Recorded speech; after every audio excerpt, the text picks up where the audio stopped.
Are we in focus? Be in focus. Come on. Okay, there we go. Hey guys, it's Anna with another art video. Let's get that cord out of the way. In case you hadn't noticed, I work with COPICs most of the time. And so I thought I would offer like a few, I forgot to count them, 1, 2, 3, 4, 5, 6, 7, like 7 tips on using Copic markers for all the noobs out there. So first I just wanted to start off with just really solid, just Copics are amazing. If you don't know what they are a really, really expensive and good quality alcoholic-based marker. Or alcohol-based marker. Not alcohol. Whatever. I can't English right now, okay? So, don't judge me. And they are really expensive in general. But in my opinion, they are actually worth it because other than being better quality, having a better, they have the brush nib, which is really, really good. Not all less expensive things have the brush nib. They also, basically, once you buy the marker, you will have that marker for life. It will run out of ink, or the nib will get all mushed, but you can order refills and get replacement nibs, which means that as long as you don't snap the barrel in half, you're never going to lose that marker or have to rebuy it completely. And I think that's really good. I absolutely love Copics. They are amazing. When I got them, and I know a lot of artists are gonna say, oh, start out with something less expensive. I don't totally agree, because when I got Copics, and now I got them for a birthday present, so I didn't need to pay. But they improved my art game tenfold. So, just having gotten that out of the way, let's get into it. So, my first tip is, again, kind of unpopular and really expensive.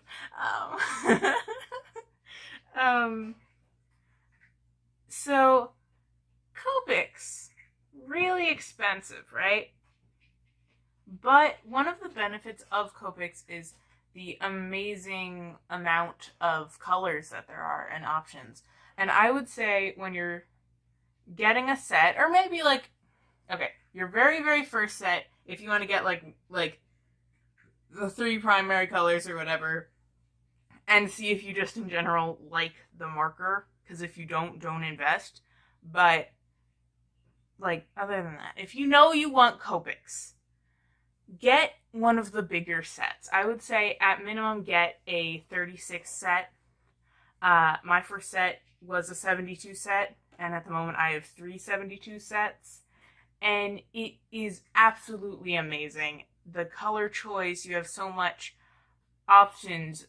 Not every person you draw is going to have the same skin tone. They're not going to have the same hair color. It creates such an amazing variety. It is how I learned a lot about how to use color. It's really good. So my second tip is also about just basic art supplies. If you're going to be working with Copics, you are going to need some other stuff. I highly recommend getting ink pens. What I'm using at the moment, I forgot to put away my 0.5.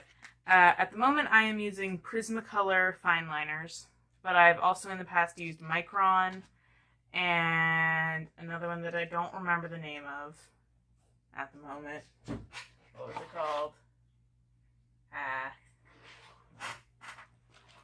Okay, I'm just gonna see if I can find it in my pencil bag.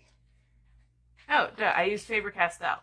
And now, my first ink pen set, I found at Walmart for $5, okay? And I used it for maybe 3 years. And it is so helpful with the Copics, in my opinion, especially just getting into a really good routine with them. And also, Copics, if you're just going over a sketch and you had some of your sketchy lines in there and it's covered by a Copic, and I hear my brother moving upstairs, and I really hope he doesn't come down and interrupt the video because I'm not refilming this. If you cover up pencil with Copic, it's never erasing. It's there for life. It is there for all of the rest of your days, okay? It'll live there. So I recommend sketching and then inking and then coloring. And I think that's very important to make sure you get like alcohol proof and waterproof fine liners when you're choosing them. Okay, number 3. So something, just kind of set this aside. Another art supply to make sure you have is really, really good paper. And I recommend getting a thicker paper. And I personally like it to be a little, like, tiny bit textured. Like, this one is not very textured whatsoever. But I don't like it to be perfectly smooth. But that's just a preference for myself. And the type of paper I use is B paper, which is acid-free. And it's also partially recycled, which I really like, personally. And it is called the Premium Recycled Sketchbook. And I got it at the bookstore of our local county college, because why not? Okay, what number are we on? I think 4th. 4th tip. When you get your Copics, can't speak, take the paper that you will be using, not a different kind of paper because that will mess this up, and swatch all of your colors. This, among the other 2 from my other 272 sets, is taped on the wall next to my art station, and I am checking it constantly. And it is, I didn't have this at first, and every single time I needed a color, I needed to swatch it. I had a whole piece of copy paper for it, and first of all, just using a paper that is not the normal paper will give you a different effect and a different color. And it's very, very important that, like, this is from this sketchbook. Well, not this exact one, obviously, but you get it. So swatch your colors, keep them next to you. I have a system where I put a dot next to everyone where I have a refill. Over here I had a little bit of extra space, so I can just try swatching it out and seeing if, like, I've gotten a gel pen, see if it covers it up, that type of thing. Okay, time to get more into the color stuff. I have stuff on top of my Copics because I just, don't question me. Okay, so, all good. Okay, so what do I want to talk about next? Okay, so about blending. Oh, then I should have picked colors that are more different. Whatever. Okay, so there are a few types of blending, and these next 2 steps, number 6 and 7, are going to blend into each other a little bit. Blend into each other. I'm hilarious.